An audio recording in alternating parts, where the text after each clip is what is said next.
Nous allons maintenant aborder un point essentiel d'Excel, les références de cellules, et notamment apprendre à faire la distinction entre les références relatives et les références absolues. Je prendrai comme exemple le classeur qui s'appelle Ventes commerciaux constantes. Ce classeur nous donne pour chaque commercial le résultat de ses ventes en montant hors taxe. Une colonne a été prévue pour indiquer le montant de la vente TTC. Elle est actuellement vide. Nous devons mettre en place une formule de calcul.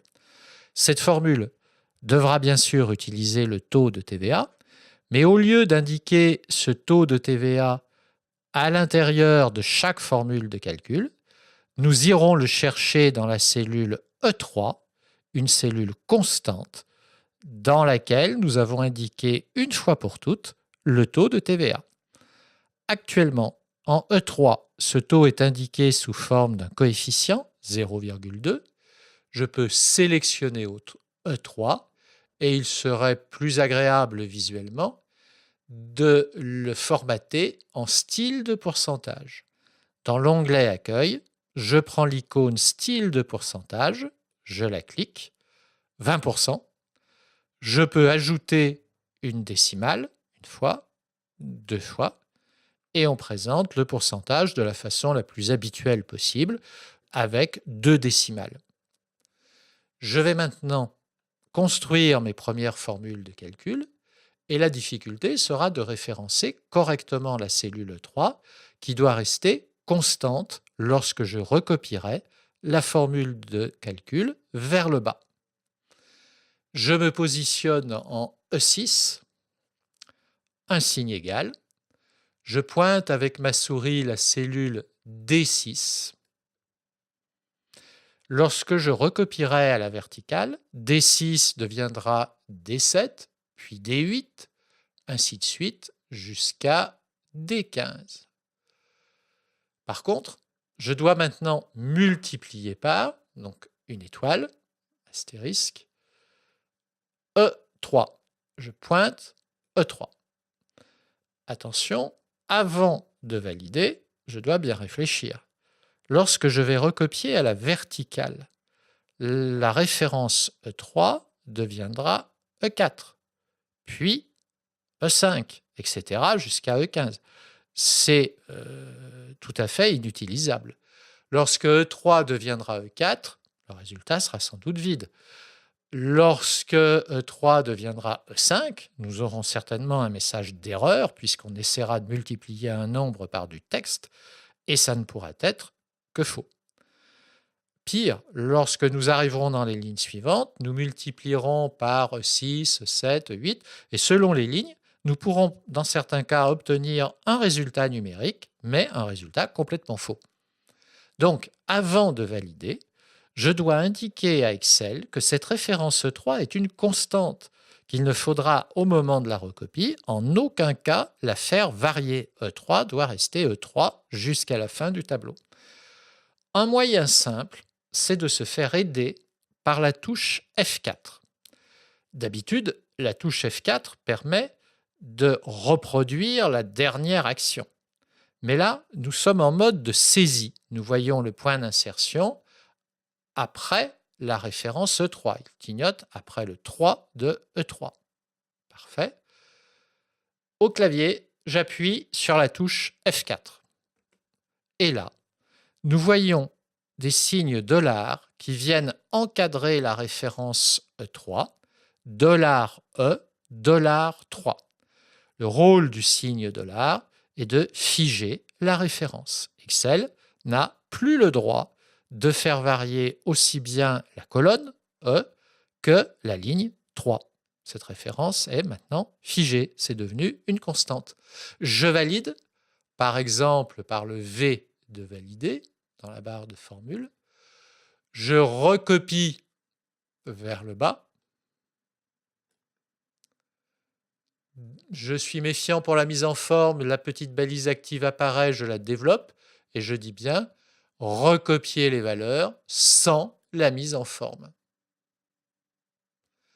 Petit inconvénient, Mes bordures n'ont pas été abîmées par cette recopie, mais il a perdu le formatage monétaire qui était reproduit à l'identique de la colonne voisine. Je garde donc cette sélection et je reclique à nouveau sur l'icône format, nombre, format monétaire, format nombre, comptabilité, toujours dans l'onglet accueil. Et j'ai à nouveau mes euros avec 2 décimales. Vérifions. Je clique sur la cellule E7 et dans la barre de formule, tout là-haut, je vois qu'on prend D7 et on multiplie par E3. Grâce au signe de l'art, E3 n'a pas varié. Je prends la ligne 15, celle de Marthe. Voilà. On prend la cellule des 15 et on la multiplie par E3. E3 n'a toujours pas varié. Par contre, petite erreur, je viens de calculer le montant de la TVA, mais la question posée était celle des ventes TTC. Je dois donc, en fait, ajouter au montant de la TVA le montant de la vente. Je vais revenir sur ma première cellule, la cellule E6, et je vais modifier ma formule. Donc, une solution va être de dire, je continue à faire ce calcul à l'identique, mais je vais lui ajouter le montant des ventes hors taxe. Je vais lui ajouter la cellule D6. Pour ça, je vais prendre ma souris, je vais dans la barre de formule, ça sera beaucoup plus pratique que dans la cellule elle-même, cliquer entre le signe égal et le D de D6.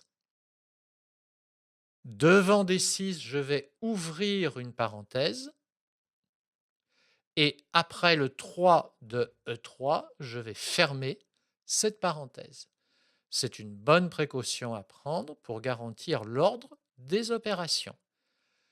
On est sûr qu'il va d'abord calculer la TVA et ensuite, on va saisir un signe plus et on va cliquer la cellule D6, le montant de la vente hors taxe.